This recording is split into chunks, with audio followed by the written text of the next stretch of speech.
Welcome to the Birth Lounge Podcast, an empowering space for expecting and new parents to hear candid conversations with experts, support your mental health, and learn the tips and tricks that thousands of parents have used to craft their ideal birth. We will answer all of your questions, the scary ones and the weird ones, to help calm your fears and feel confident going into your birth. I'm going to help you redefine what birth and motherhood looks like and how to embrace your journey. I've intentionally crafted a list of experts to help you navigate pregnancy, explore your birth options, and plan for postpartum so that it can be a time of soaking in your tiny human. We're going to go there on all the hard topics so that you can dive deep into finding your confidence and freeing yourself from fears around birth. With over 10 years of experience in family education and a master's degree in human development and family studies, I created this podcast as a way to share the resources parents need to make educated and informed decisions about their care in pregnancy and childbirth. This is a birth community driven by evidence-based information and research in hopes to help you explore your options, understand your rights, and know what choices you have along the way when it comes to birth and beyond. I'm your host, HeHe. Now let's get to the good stuff. Dr. Steph, welcome to the show. Thank you so much for having me. I'm so excited to finally meet you too. I'm so excited to have you here. Your background for me is so fascinating, and I think that anxiety is something that touches all of our lives. So when I started to follow you and I started to understand what you did and who you worked with, I was like, oh my gosh, I have to have Dr. Steph on the show. Honestly, the honor is mine. Please know how grateful I am that you joined me today. I know your background, but I want you to share your story with our audience so they can understand how you got here, why you do the work that you do, and who you work with, and then we can dive into our friend anxiety. This sounds good. I'll say the professional bit real quick. I'm a former NASA psychologist. I worked there for 8 years and absolutely loved it. Just for the record, it's an incredible place to work. But what I really want each of you to know is who I am and what I struggled with and how I feel now so that you know what's possible for you. I was raised by emotionally immature parents, and that never held me back from going for things. So I always went for the hard things, the ambitious things, but in the midst of it, now I know, very dysregulated. I didn't know that term when I was younger. I struggled with anxiety every single day. I called myself a warrior. In college, I actually diagnosed myself with generalized anxiety disorder. And I also struggled with reoccurring emotional breakdowns, like roughly every 3 months. My mom would say things to me like, oh my God, you're perfect for 3 months and then you lose it. And now I know why that was happening. And it actually was that very thing was causing the anxiety and to a large extent, as well as the emotional breakdown. So I can share more about that as well. And now, obviously, there's been a lot of work in between then and now, and lots of insights and internal shifts. But now I, to a very large extent, feel unfazed by things that would just cause me so much internal stress and worry. And I didn't think that was possible for me. If you would have asked me 15 years ago, I would have told you I am just an anxious person. That's just the way that I am. And to know now, actually, it was things that were internal to me, but things that I had control over, that I could shift and change. And I just want everybody to know that you don't what if you are not just an anxious person? What if nothing external to you really has that control and that power, and you get to choose how you show up? I want to caveat here. I'm not saying you're going to be a robot because sometimes people are like, okay, I shouldn't feel these things. I shouldn't think these things. No, I'm a huge feeler, but how quickly I move through things now surprises people a lot of times because I'm fully allowing myself to experience it. And that's what I want for you too. That sounds like such a hard place to get to for some people. Yeah. It It sounds doesn't like feel possible impossible. for, yeah. Yeah. Yeah. Yeah. And it is. What's coming up for you right now? Just like I've done so much work. Oh my gosh, I'm gonna cry. I don't know what this is. It's I gonna tend to turn bring tears into, out of people. Yeah. yeah. It happens a lot. It reminds me just like I have so much work to do left, but how much work I have done already too. You Like might not have as much as you think done or to do. to do. So will we always be working? Do you think that there's ever a place where you get to where you're not working on something hard? It's a journey. It definitely is a journey, but here's been my experience. When I first started my inner work journey, it felt really hard all the time. Right. And I had new awareness about things and felt discouraged and over Mm, emotional, went back to old patterns. And now, way more often than not, I feel calm and at ease. And then there will be things that let me just be concrete. I'll fall into an old pattern, for instance, and I know that your audience will resonate with this. I am on a surrogacy journey, and we had the first transfer in June, and I got pregnant, but it ended up being an early miscarriage or a chemical. And the way that I would have handled that before, it probably would have torn me up for quite some time, and hard things are still going to happen. mhm, So what I did this time is I allowed myself to be sad. I mm, didn't try to make myself feel better. I didn't try to guilt trip myself. I did have thoughts of what if it was my fault, which is so mm, normal. What if it was my body that did something? And then I was able to notice, like, okay, that's the part of me that's trying to protect me, make sure I've got all the boxes checked. And so the way that as you go further in your journey, each of you, the way that you handle situations will by and large be different. Hard things are still going to happen. There's still going to be a lot of emotions, but my experience and what I've seen for my clients, it's not like the heaviness isn't there. Does mm. that make sense? Yeah, Yeah. that makes so much sense. I think that anxiety doesn't feel like a choice for so many people, Yeah. but when you stop and think about it, I don't know, you see a lot of people. Do you think a lot of people, when they stop and think about it, they say, oh, yeah, I guess at the end of the day, it is a choice?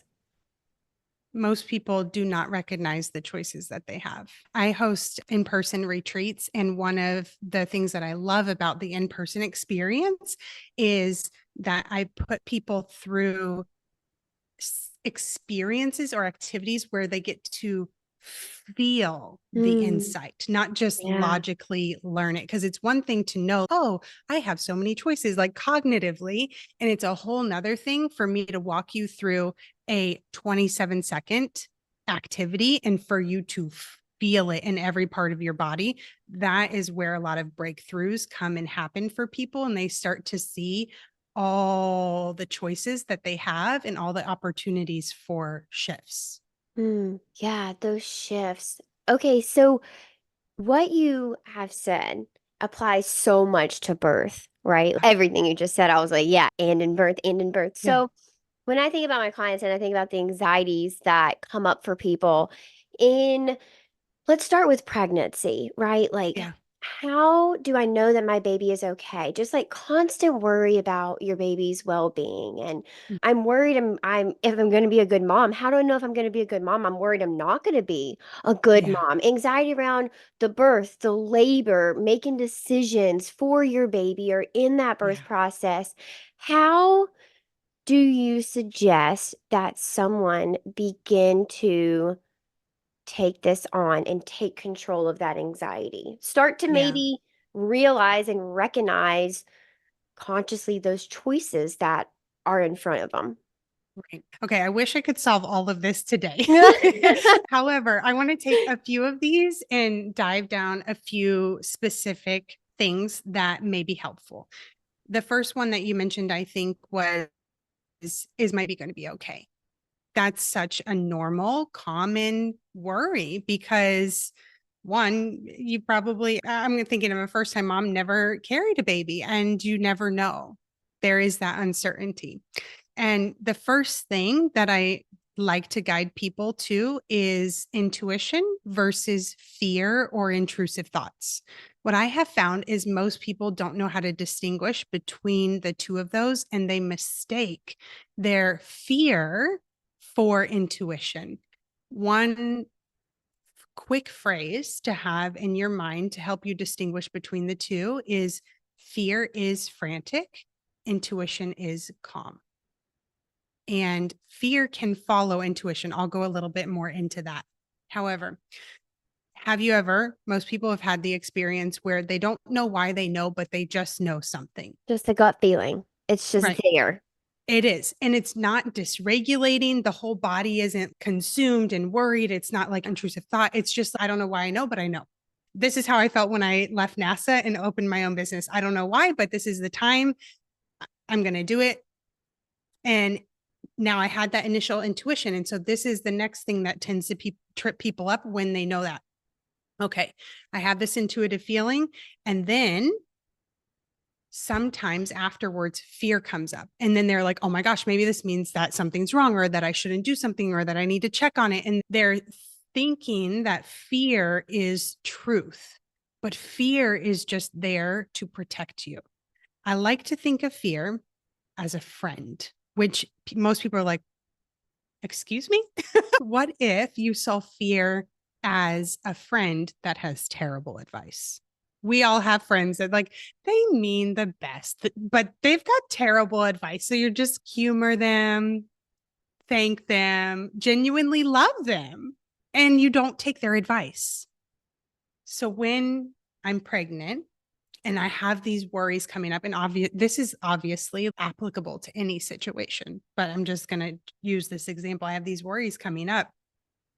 What if rather than pulling away from that fear or trying to shut it down or trying to make it go away or not think about it or distract myself, what if I lean in? Thank you for trying to keep me safe. Thank you for trying to protect my baby and make sure that everything is okay. Is there anything else you need me to know? I like to do this in the form of journaling, but I have some clients who are extroverts who they just talk it out. And so you have to know yourself and what method works for you. You want to create safety for the part of you that's scared and for the part of you that's trying to protect you. How's that landing with you? Really good. It's very powerful. It makes sense. I think for me at least, I'm sure there are audience members that kind of agree and feel the same way, but I do naturally do these things. And when I Okay, think about like naturally, I've had years good. of therapy, so it's not natural, but I've been taught how to do it. It still feels, I think, for a lot of people, so foreign. If you've never been to counseling, if you don't have a therapist, Yeah. if you don't have parents that have taught you these skills, I think that sometimes it still feels really foreign to do that. What does leaning into those emotions look like? Mm-hmm. Because that's Mm-hmm. where I find with clients, they don't want to get into the uncomfortable conversations because it's uncomfortable. Yeah. When you say uncomfortable conversations with others or like in their own head, or what have you heard them say? Yeah, I think all of it. So, like, well, I don't want to talk about C-section because I don't want it to happen. I don't want to like talk into Mm, existence, right? Or I don't want to, I don't really want to tell my doctor that because I don't want them to think I don't trust them.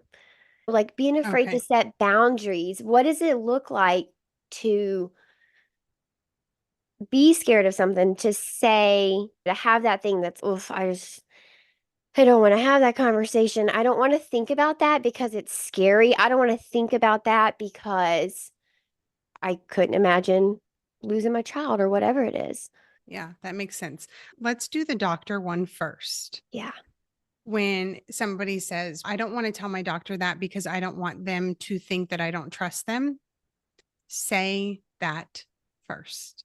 Hmm. You say the fear or the concern first. I have not met anybody that actually does that, but after people work with me, then they do. Not in everything, but if you notice, I've been holding back from having a conversation for days, weeks, months, years, because I have this fear. That is your first truth. So it might sound like there's something that I've been wanting to talk to you about. And I noticed that I've been hesitating because I don't want you to feel like I don't trust you. That's not the case at all. My intention is to make sure that we're on the same page and to make sure that I understand the process and that I am open about what I want and what I don't want. Can we dive into this right now? That's what it can look like to have the hard conversation. But this is another thing that goes hand in hand with emotions. People, by and large, unless you're like a daughter of a coach or daughter or son of a coach or therapist, people don't learn how to have hard conversations. It's one of the most common things I work with people on. We never learn the skills. So of course it feels scary and anxiety inducing. Yeah. What about with yourself, though? Not wanting to go into those scary conversations to think about the scary things that can happen, dying in childbirth, emergencies arising. Yeah. Yeah. So my first reaction is if I allow myself to go there, what am I afraid might happen? When people have a lot of fears coming up, usually they have stopped themselves from diving down. And this is really cool. When we allow ourselves to go in and explore what is there and then say it out loud, most of the time people are like, yeah, I actually don't feel like that's going to happen. Because we can bring logic to the fear. But if we don't allow ourselves to go down the fear, then it's in control versus us being in control.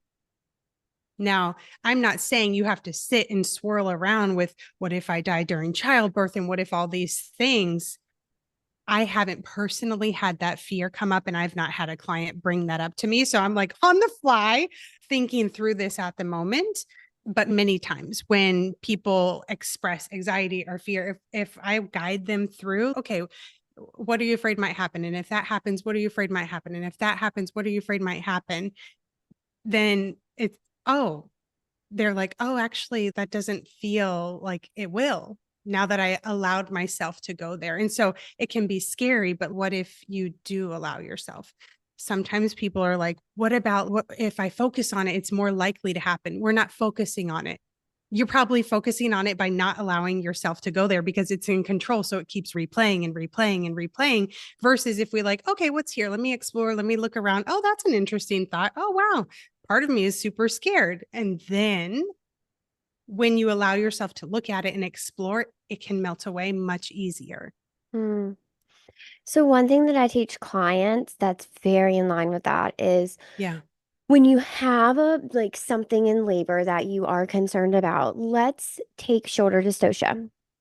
For example, very common fear of people headed into labor, especially first-time moms, especially triple, especially if you have been told you have a big baby, right? It's on everyone's mind.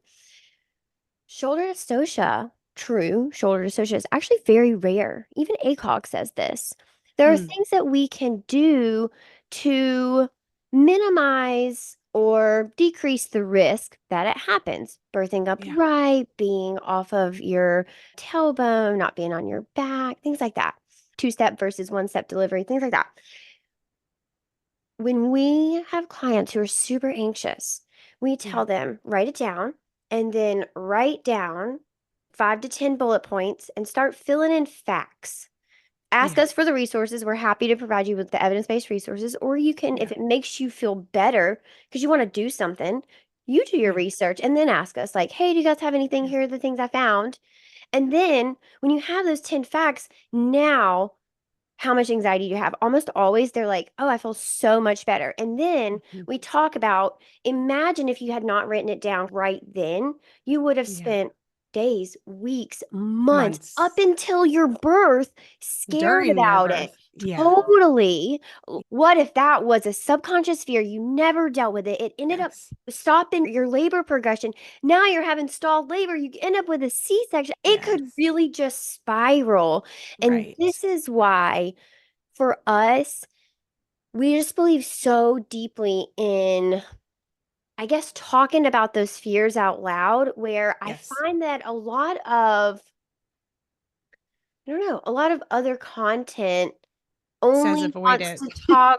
Yeah, they only want to talk about the good stuff, or they like only want to tell Yeah. you the positive things. And I'm like, Yeah. that is I'm great. with You you. do want to know those things, but you should not have a baby without having a true and honest conversation about shoulder dystocia. You should not be induced without a true and honest conversation about induction. Like, you deserve that. And, you know, Yeah. So many people are afraid to look at it. And so this is not just with birth, but like anything that there's fear and heavy emotion around. And what I tell them, the thing that I heard recently from a client is like, I don't want to open Pandora's box because what am I going to find?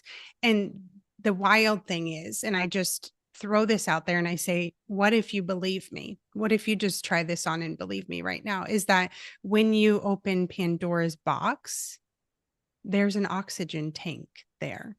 There's love.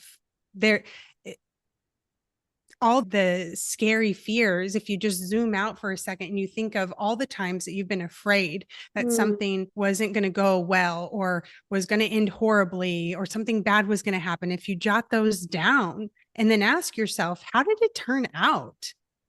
97 plus percent of the time, just fine or better than you imagined. it reminds me of that like mental shift, or that quote of, you have survived all your bad days. Yes, And when I think about the failures that I've had, I don't know why I'm crying again. You do just bring out I the do. tears.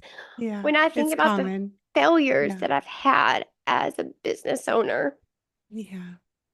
I think about, oh my gosh. Let it out. Oh, when I think about the failures that I've had as a business owner, I do think about even the very worst ones Yeah. were good for me. I learned something. Yeah. I resonate with that for sure. Yeah. I still feel like so sad and hurt by them. Yeah. But yeah. There's a big part of me that's like wants to dive in, but I know we'll stay focused for the podcast. And I'm not really sure what it is about me. I did a podcast interview recently with Nutrition for Mamas. She helps postpartum moms with breastfeeding and nutrition and a little bit of exercise too. And she was sobbing on the podcast. She's, I've never cried like Me this over neither. what I we're don't know talking what this about. is. I'm like, so I'm comfortable with it. It's totally comfortable. And then I have so many clients that are like, I don't cry, or they're like new clients, I don't cry. And then they're like, a month or two later, they're like, once I started working with you, now I cry. And I'm not trying to make any of you listening today nervous about that. It's the most beautiful thing. Like they're grateful for it. They Yeah. see the value. Um, but something about my energy, I think, and the way that I show up, it just brings it out of people. Hey, I'm grateful for it. I appreciate it. Yeah. So if you want to dive into the failures, Yeah. let's talk about maybe the psychology behind failing, because so many people walk away from their birth feeling like they failed because they got the Mm, epidural, because they yeah. had a C-section, they Yeah. regret getting an induction. Something bad did happen to either them or their baby, and they regret choices that were made or decisions that were made, whether it Hmm. be they made the decisions or someone else made the decisions, because that happens a Yeah. lot. Yeah. Talk to us about, and maybe keep it general, because obviously everyone has failed. And I think that's why I feel comfortable talking about my failures, is like, we've Yeah. all failed. So I'm not really Yes. embarrassed to have failed. I feel more sad that I let it happen. That like, Mm. Yep. A lot of my clients are perfectionists. I'm a recovering perfectionist. Yes. I want to Yes. get there. Yeah, you will. Okay. I'm trying to think of, I do really well with like specifics. So I'm thinking back to just go off of one of the things that you said, one of the examples. I said, Maybe they got an induction and they regret like saying, totally. here's the thing. It's so much easier to, and everybody knows this is not going to be rocket science, but it's so much easier to see what could have been done or all of the steps in hindsight. I like to think about this. If you imagine yourself going to horse races, and it's one of the horse races, this is going to relate back, I promise. If it's one of the where you bet and you do your research, or maybe you don't do that much research. We can have both options. Some people don't. And there, for whatever reason, you pick horse 3. And then your friend comes after they announce the horse that ran or won. And your friend is like, why didn't you pick horse 18? That was the winner. And you're like, there's no way I could have known. I I did my best and I went with what felt right in the moment, and I chose 3, and that's not the one that won. If you imagine that situation, if that person is saying to you like, "Oh my gosh, you're so stupid. You didn't pick 18. 18 is the winner. Duh, why didn't you pick 18?" You can see more clearly what you're doing to yourself. Looking at it in this situation, it's, oh, of course I didn't pick 18. There's no way I would have known. And so what if you keep this metaphor just as like horse races, just this metaphor as the reminder that I did what seemed right in the moment. And that's the best that I could have done. And if part of you is, no, you could have done better. You could have joined the birth lounge earlier. You could have had the conversation that she told you to have. Yes. And in our mistakes is our greatest opportunity to learn. I have a team member that recently said, Steph, you are so good at backbone and heart. I want to learn. Teach me how to have backbone. You know what the universe gave her? A lot of refund requests. And so when you ask for backbone, or you ask for wisdom, or you ask for patience, or you ask for whatever it is, you don't just get the thing. You get the thing that's going to teach you. And then you get to say, am I going to, one, allow myself to learn? Am I going to fight life in the process?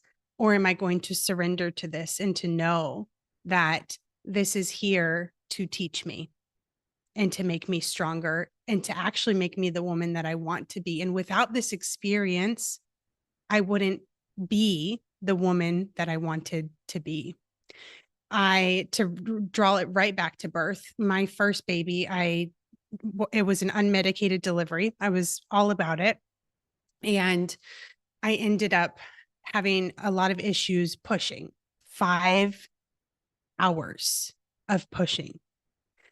And later, when I had my second, I learned all kinds of things about the ejection reflex. And then even though she was bigger, my second came out like much, much faster and much easier. And I was like, oh, wow, this is so beautiful. And there was a part of me that really wished that didn't happen. It felt like I ran 2 back-to-back marathons, and I've run a marathon before, so I know what it feels like. I was like, this was awful.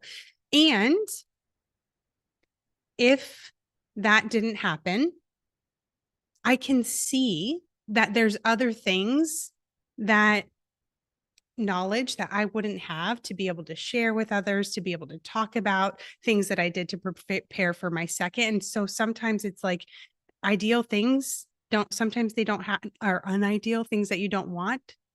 What if it gives you what you need later for yourself or for relationships with other people?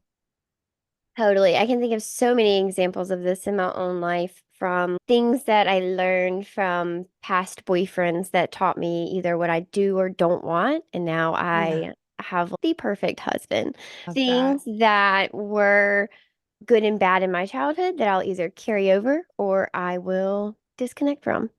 I always say that if you had birth trauma in your first birth Yeah. and you take the time and hold the space to truly process that, Yeah. you're almost guaranteed to have a better birth the second time because Yes. exactly what you said. Yeah. Yes, you may have left your first birth feeling like a failure or like you Hmm. failed or even like the system failed you, failure in some sort, Yes. Yeah. and learn from it and take that into your second birth Yeah. almost as a tool. Yeah. Definitely.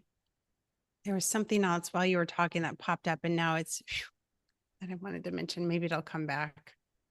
Yeah, I'm sure it'll come back. I've had so many of those moments right there. Okay, Yeah. I want to talk about dysregulation. It was Yeah. so interesting to hear you talk about being on this cycle of dysregulation. Yeah. So, not only could I picture times in my life where that was me, Hmm. I have people in my life that immediately came to mind when you Yeah. said that. I know that there are people listening being like, oh my God, either I'm like that or I know somebody like that. Hmm. What do we need to know about dysregulation? Yes. Okay. I had the thought come back, so I'm going to go back Oh, to that yeah, one do and then come that. back to yes. Okay. Sometimes what can happen, and I just want to do like a PSA with trauma or very emotional experiences, is that in the subconscious mind, a glob of data can get stuck. So if you think about a normal day-to-day situation, what's happening is things come in through our senses, our mind processes it, and then it goes into storage. And when something is traumatic or dysregulating or highly emotional, that glob of data can make it feel like this, can make it feel like it's about to happen or that it is happening. And it's not Mm. conscious. I'll give you an example. Picture a man sitting on his couch in his living room, his dog's in front of him, he's watching TV, and it's 4th of July and the fireworks go off. And then he ends up under the couch. He knows that he consciously knows I'm in my apartment or I'm in my house, but his subconscious mind probably has a glob of data stuck in there, which makes him constantly be not constantly, but when something has structural similarity, react as if it's about to happen, combat, or if it's currently happening, combat.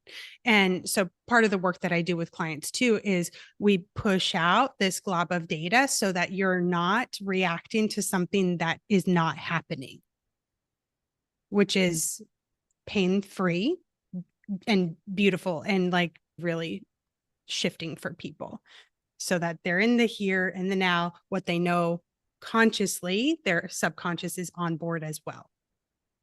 Yeah. Okay. Okay, Did you have a, talk. yeah. No, but talk to us about this cycle. What do you think is cyclical about this? Mm. Like that predictability of, okay, we know this person's going to freak out every 3 months, or people that freak out frequently, and there's maybe jokes around that are like right on time, like it's been a while since they've had a meltdown, something like that. I Okay, just feel that's like there's actually a lot of different. people. Oh, is it? Yeah, yeah, that's different. That was me. And now this may not be the case for every single person because humans are not always predictable. But what is often happening with that when it's like, oh, okay, it's been 3 months, here we go again, Totally. they are probably moving through the world using control. I'm going to control myself. I'm going to control my emotions. I'm going to control the situations, the external circumstances. And then everyone has varying levels of like how much suppression they can keep down until the lid comes off. For me, it was roughly every 3 months. And so Totally. when I stopped suppressing my emotions, when I stopped trying to control myself, which is what people are tend to be taught, oh, control Mm. yourself, control your emotions. That's not self-regulation. That does not work well. When I stopped doing that, I wasn't even trying to reduce my anxiety. I started not feeling anxious and I stopped having these recurring emotional breakdowns. Okay, talk to us about that control because that I think is probably the number one fear of every pregnant person ever. I am scared to lose control. Yeah. Yeah. They don't have control anyways. I love that. Okay. What I have found is that most people let me see, what is the best way to put it? How can I say this? They minimize how well they can actually handle a situation that's uncertain. So if things don't go according to plan, and I'm imagining this, like I'm pregnant and I'm thinking about birth, if, for example, if things don't go according to plan, their belief about themselves, some of this is self-esteem, some of this is self-concept, maybe, and it tends to be lower, where they're like, I can't handle it not going well, when in reality, when we've talked about this, you literally handled everything, maybe not as well. So part of the work that I do with clients, I have 3 pillars that I walk them through. One is around coping. And that probably sounds a bit different. I'm not talking about like coping mechanisms, but like you're building your belief that actually you can cope and with anything. And then the natural reaction is, don't I want to do more than cope? But when you believe you can handle anything, you fly, because no matter what happens, I have so much self-trust, so much, and for some listening, it might be so much trust in God or the universe. So I'll just throw those out too. I have so much that it's going to be fine. No matter what comes my way. No matter what. Yeah. Literally, one of my clients, she's an entrepreneur. About 50% of my clients are entrepreneurs. She wants to get a tattoo that says no matter what, because she's totally embraced this. Yeah. I'm going to throw this out there because I feel like it might be relevant. Something that I personally struggled with is what I have labeled fighting life. And I briefly mentioned it before, but it is essentially resisting what is happening. When hard things happen, I historically, occasionally, I still fall into it a little bit. I just want to be completely transparent, and then I catch myself. But I would believe things and say things like, I wish this wasn't happening. I don't want this to be happening. So you can think of it a Chinese finger trap. That is the definition of resisting and fighting life. No matter how much I fight life right now, it will change nothing. This moment. And so I'm not saying, oh, just be laissez-faire, just resign, just let whatever's going to happen is going to happen. That's not what I'm saying. What I'm saying is, what would be possible for you if you didn't resist and if you didn't fight life and you took the moment for what it is? When you do that, it actually frees your mind, keeps this prefrontal cortex online so that you can tap into your intuition and problem solving and skills that you need, versus when you're fighting life, you're more in like a protective state, in a fear state, and it doesn't go well and it's emotional. That's much easier to do once you have a toolbox of tools. It's almost impossible to do if you don't have a toolbox of tools. So I've been in both places. I'm able to do that now. And beautiful. I have to think that, I know it's because I have a toolbox of tools, right? The reason I was in an era of not being able to do that in my life because I didn't have any tools. I didn't know better. Same. That's what was modeled to me, and that's what Totally. I continued doing. Yeah. Yeah, because you didn't know any different. Okay, what does that look like? I think a lot of people are like, all right, Dr. Okay. Steph, that sounds great and groovy. And the next Yeah. time they freak out 2 days later, they're gonna be like, damn, I should have leaned into it. Dr. Steph said, like, how do we actually do that? Because it sounds good, but So you're postpartum now, and I'll just give my own situation. I was still working at NASA. My daughter was around 1, and she was in the daycare on the premises. So I got into my car. I saw that my gas light was on. You know where this is going. And it was, so I looked how you can see how many miles you have left to the gallon, and I had 60. I lived about 40 minutes away. So I'm like, perfect.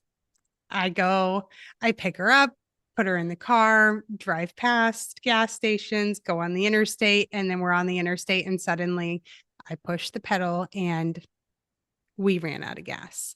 I have not run out of gas, but I was like pretty sure when you push the pedal and nothing happens, I know what just went down. Now, the old me would have sat there and beat myself up. You saw your gas light on, you drove past gas stations, you have a baby in a car now. Now it's freaking Florida. It's going to be hot. Look what you're doing. Like maybe even some nastier things. If I'm being honest, a lot of people, they like, you're so stupid. Why did you do this? What I actually did and what it looks like to not fight life and to be in acceptance. I called my husband, put down the phone, got out of the car, walked around, unbuckled her from her car seat, and played. That's it. That's what it looks like. And most people are like, yeah, but I can't do that. And I promise you, you can. If you do the inner work, you can. I never would have done that before. And things like that have, not that I've never never ran out of gas since then, but bad things have happened where now it's like more of the automatic is to surrender rather than to fight life. And it's possible for you and it can be done. Here's one of the things to recognize. When you're fighting life, there's a part of you that thinks if I beat myself up, I'll learn from this. That part of you is doing its best, but is wrong. I've never run out of gas, knock on wood. Since then, I didn't need to beat myself up to learn the lesson. And actually, when we stay regulated, we can learn the lesson easier, which is counterintuitive for people. Yeah. Where's that come from? Where have we all been taught that we need to beat ourselves up in order to learn that lesson? Yeah. I think most don't understand acceptance and self-acceptance. They tend to think, I'm like pulling out a pencil now. I know I don't if video is going to be used, but they tend to think on one side is self-acceptance and on the other side is self-improvement. And so when people have this belief, and essentially everyone that I encounter has, now I'm sure there's people out there that know that this is not the case. So I can't accept myself or I won't make improvements. Maybe you've not like thought about it, but that tends to be the belief. So it's actually two different axes. You have one that is self-acceptance and one that is self-improvement. And the paradox is that the higher you are on self-acceptance, the more you can improve, the easier it is to improve. And what is self-acceptance? It is being fully okay with me, with the not so shiny parts, with the things that I'm really good at, that I excel at, with my mistakes, with my lack of perfection, all of that. And when I first learned this, I was terrified to be compassionate toward myself and to increase my self-acceptance because I'm like, no, that's not how it works. I have to be hard on myself so that I get better. Most people learn that either explicitly through things that their parents say or authority figures say, or just watching how others show up. In what way? What would we be witnessing that would teach us this?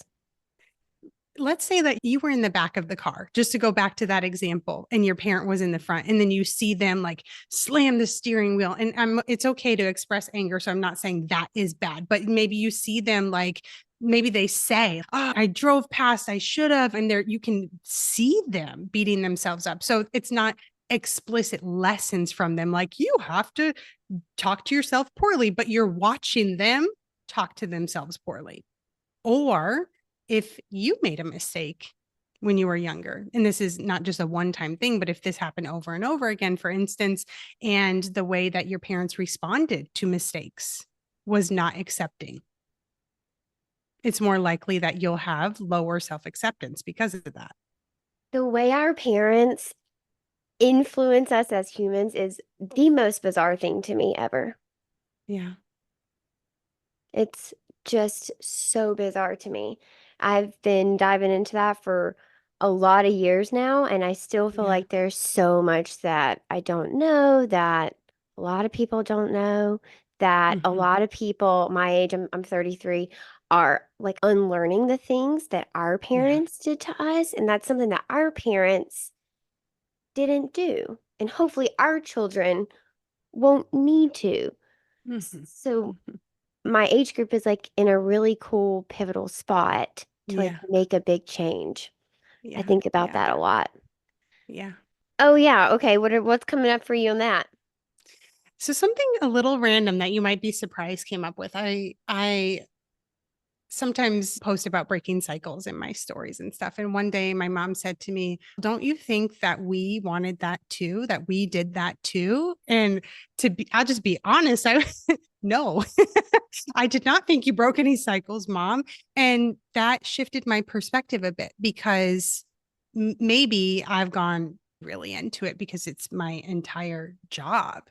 However, were there things about the way that her dad showed up or the way that her mom showed up that she never said or did to me? And did she break some cycles, even though there was a lot more that I wish was different and that I want different for my kids? Yeah. And it helps me give her a bit more credit that I wasn't giving her before. That may not be true for everybody, but that's what came to mind as you were talking. I think that's a really interesting perspective, and it sucks because it's a ugly reminder that even as we parent, like very consciously, Yeah. we still might be doing harm to our children, trauma. We might Trauma. be We'll all have trauma. Yeah. forever. Everyone, do you think? Is it just part of the human it's just like part of life. You can't be Yeah. trauma free. Is that true? Nobody escapes unscathed. It feels true for me Mm, in what I've learned. If you even just think of trauma as something happened that you were not expecting to happen mm. and it felt emotional, all of us will experience that. So that could just be small T trauma. Maybe people are not going to go through big T trauma, but probably they are, even if it's not in childhood, because some of those bigger things can be like car accident, like things that are later on in life that totally sweep you off your feet. I can't really see a world where we don't experience any of that. I think that's part of what we're signing up for, Part of life. Yeah. being human. Yeah, just that human experience. Yeah. What about adverse childhood events? Do those ever come up in pregnancy, new motherhood, postpartum? Oh, yeah.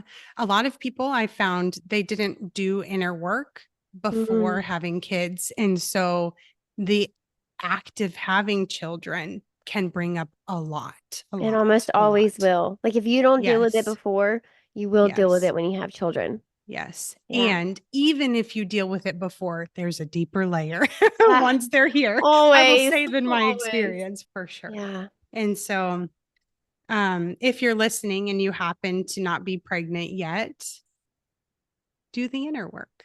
Start now. Start now. And if you are, that's you're pregnant or you already have children, that's okay. Everybody's on a different timeline, everybody's on a different path. Maybe before you wouldn't have been receptive and now you are, and that's okay. Yeah. Yeah. I want to circle back to the negative self-talk because I think a lot of people have that. It's something I've worked Mhm. really hard to get rid of. Um, Yeah. Negative self-talk is really hard in the end of pregnancy, and maybe not necessarily to yourself, but a lot of negative self-talk about your body. I don't Mm. know that my body's going to do this. I don't like the way that it looks. I don't know that I trust it. What if my body fails me? What if my body doesn't work in labor? Yeah. So many worries. Okay, I was Yeah. jotting down some of those so I don't know if my body can do this. What if my body can fail or it fails me? The way your body looks. What if I'm Yeah. bad at birth? What if I'm Yeah. not good at having my baby? Yeah. When I have these negative thoughts come in. I do a similar thing that I was describing at the beginning with fear. And rather than trying to stop the self talk or make it go away or push it down or control it, I lean in, because the part of you that's bringing up that stuff is trying to protect you. And if you had a physical person in front of you that was trying to protect you, most people would not push that away. They would feel gratitude and appreciation. And as these thoughts are coming in, what if you switch to that? And it sounds like that's what you've been doing, but maybe some people who are listening have never thought about that. Yeah. Thank you for bringing this up. I appreciate you for trying to protect me. And it's not just words. Like, I want you to embody the gratitude and the appreciation. It helps for me when I think about if a human were trying to protect me, like if it were my husband and he's trying to keep me safe, I would feel grateful. Mm, And what would change for you if you treated that part of you that way? yeah. And then most people are like, okay, I'll just give it the attention and then I don't want to hear from it. But what if you go one step further and you say, is there anything else you need me to know? This is actually good practice for when you have kids, because we want to give them the container and the safe place to be able to express themselves. And even if you just think about it like this, I'm literally practicing for once my baby is older, once my baby is here, so that I can do this better for them. Not only that, but the immediate postpartum, when you have forever in parenthood, but when you have all those unsolicited opinions and advice coming your way, Mhm. instead of meeting it with resentment or anger, Yeah. you can set boundaries by saying, "Oh, thank you for sharing that with me. We've chosen Yeah. this. Yes. We appreciate it." Or, Yeah. "Thanks for sharing that. Is there anything else you wanted to share?" If you were Yeah. open to it. Yeah. Yeah. Setting boundaries are so hard. It can it can be. I've had people say, "How do I set boundaries?" And my immediate reaction is, "I think you know how." Maybe we might shift the language a bit. It's more of the fear of what happens if you do. Are they going to Mhm. like me? Are they going to be upset with me? Are they going to reject me? And that's what we need to deal with. Those fears that get in the way of you honoring yourself, you asking for what you want, and you being clear about what you don't want. Yeah. One of the things I always say about having conversations with your provider is you are responsible for sharing your concerns and your expectations and your preferences with your provider, and Yeah. they are in charge of their response. And you can't control their response. Their Yeah. response will give you insight into whether you're safe in their care or not, but Mhm. you can't be responsible for how they react to that. I couldn't agree more. And that's So many applicable, people, yeah, that's for applicable to a everyone, lot of people in your life too. Like your mom, everyone. like just because she's your mom doesn't give her an excuse, or yeah, it might be your best friend or whatever it is. But Yeah. yeah. I couldn't agree more. I had a client one time where her in-laws were watching her kids and she got home after a date night or something with her husband, and her in-laws were like, "Oh my gosh, that was," or maybe it was her mother-in-law. "That was a lot. Like, they're a lot of work." And in that moment, she like wrote her off for ever watching her kids again. And I Mm, was like, "Wait a second. What if we let people have their own experiences where it it wasn't as comfortable or as easy as she wanted?" She didn't say anything mean. She was just expressing herself. What if it's okay for people to express themselves and you don't have to save them from that? mm, You don't have to be like, "Oh, okay, I'm never going to ask her again." Of course, you can have that conversation. "Oh, well, okay, part of me is like worried that means you don't want to watch them again. Does that feel true for you?" You can always ask that. But what would change if you didn't try to stop people from feeling things and you just allow them to have the human experience and you didn't feel like, I have to save them from this or stop it from happening? that's really powerful.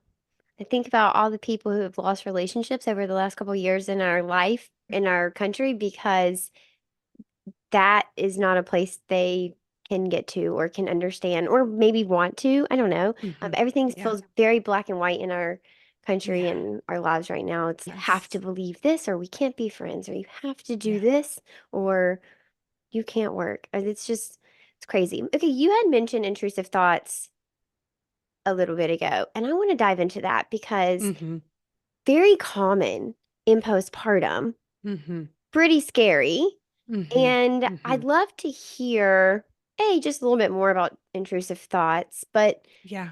in particularly, how do you know when it's an intrusive thought that is a problem versus I don't know. Are there good intrusive thoughts that protect you and keep you safe, or are all intrusive thoughts bad? How do we know the difference? How can we Mm-hmm. tell between, and maybe it goes back to like intuition versus fear, Yeah. but that those intrusive thoughts can be very powerful and vivid in postpartum. They can feel really real. Yes, yes. I'm going to give a weird perspective right now. And Okay. this is not the case for every person or for all intrusive thoughts. But for those who are listening that have had this experience of intrusive thoughts, I want you to check in and see if this could be happening.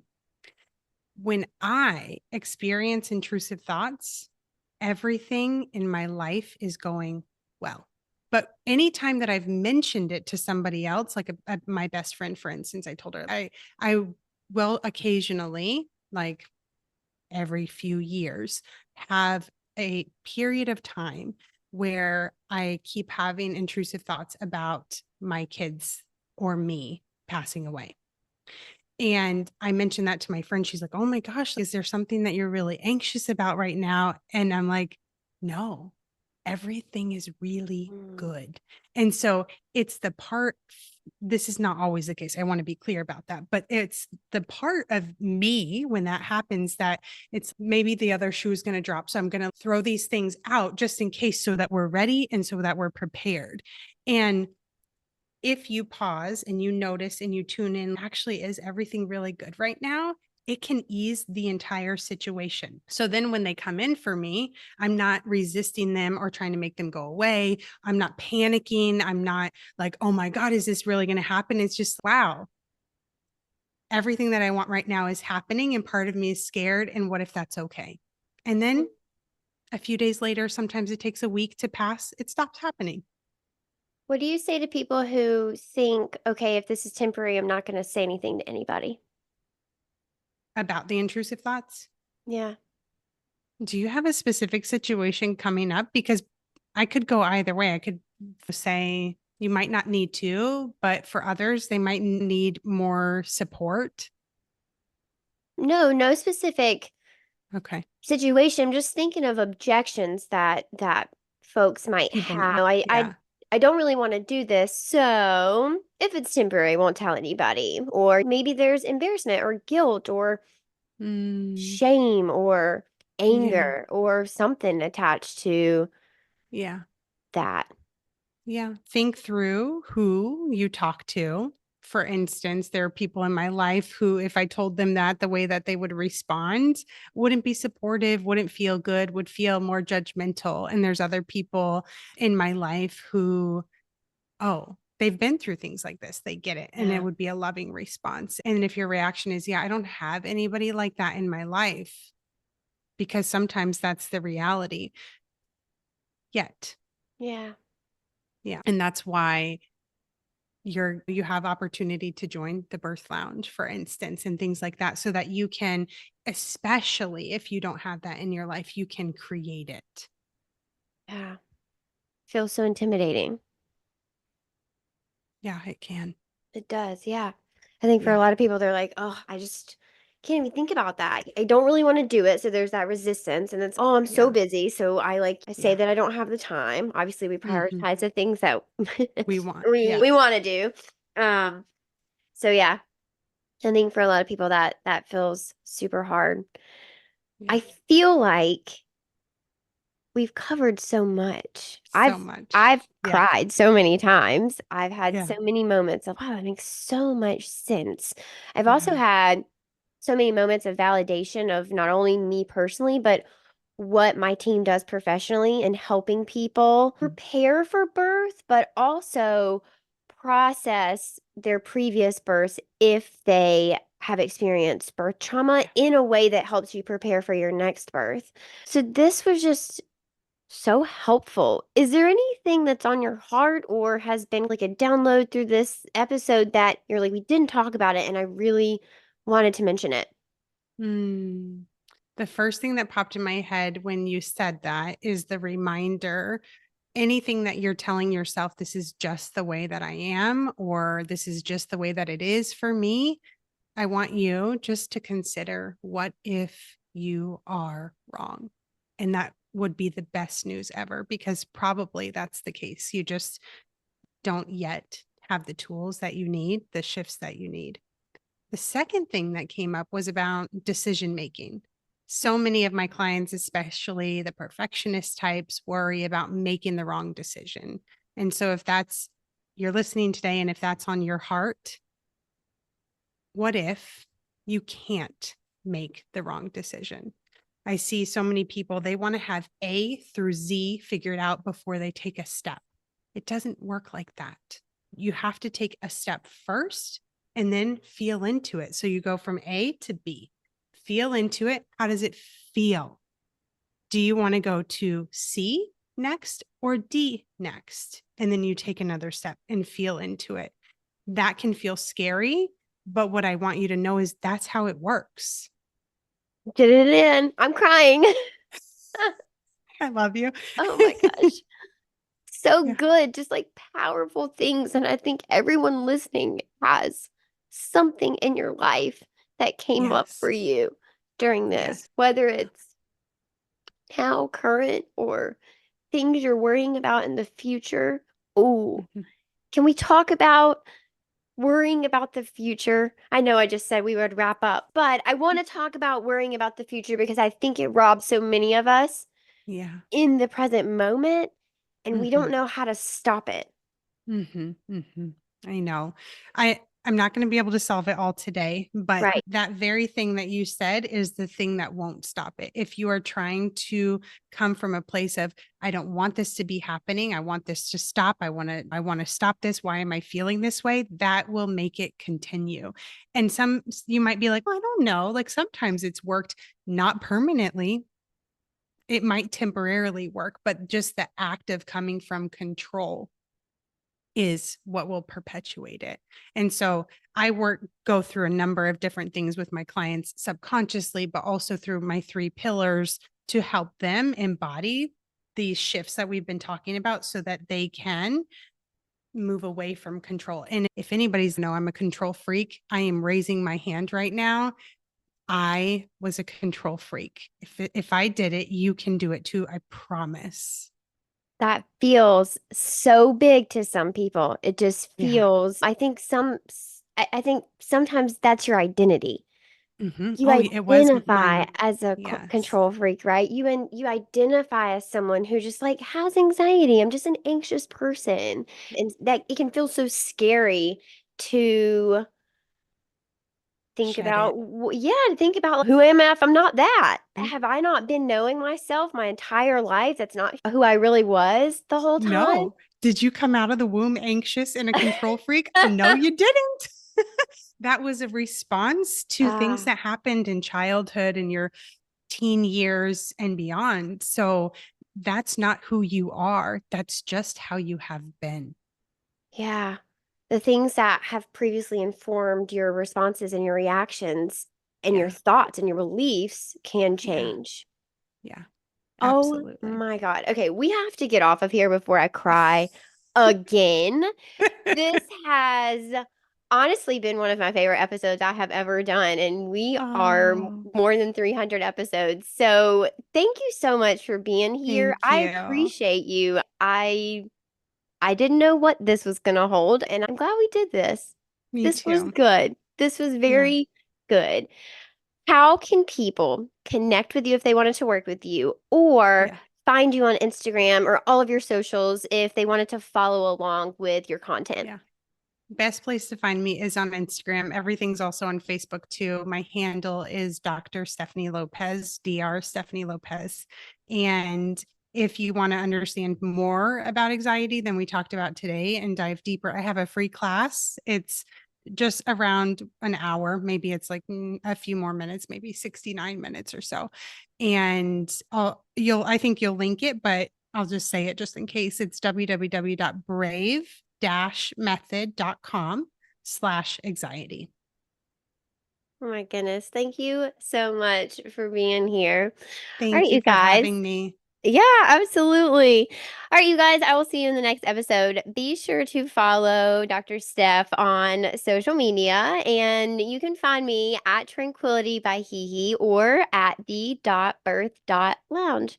Until next time, head to your app store and download the Birth Lounge app for evidence-based childbirth education and data-driven postpartum support delivered straight to your phone.